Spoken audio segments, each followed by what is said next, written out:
porket buntis na ako, niloloko mo lang ako ng ganito. Dito, 120 Manila to Dubai? Ha? May Shenzhen visa sila starting at 450 dirhams lang. Ano naman to? 321, hindi porket buntis na ako, niloloko mo lang ako ng ganito.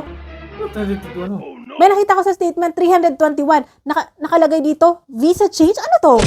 Ha? Nakalimutan mo na, ma'am. Ikaw magsabi sa akin yan, sa Angel Wings, ang B2B sobrang mura, may libre pang dog cruise. So, yun, napabili yung mga kaibigan ko.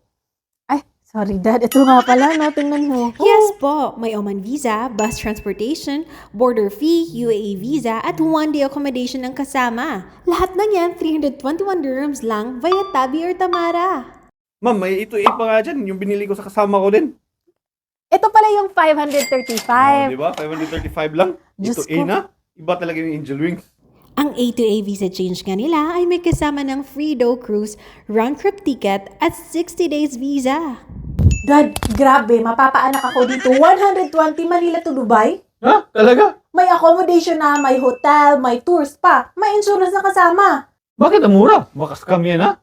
Dad, dito nga bumibili si Tulfo. Scam ba naman? Ano ka ba? Tingnan mo naman ang daming inclusions. Meron pang local tours. May Shenzhen visa din pala sila, ma'am. May Shenzhen visa sila starting at 450 dirhams lang. Ha? Travel na tayo sa Europe dito. Dad, anong ginagawa mo? Diba sabi mo, 450 lang yung Shenzhen visa?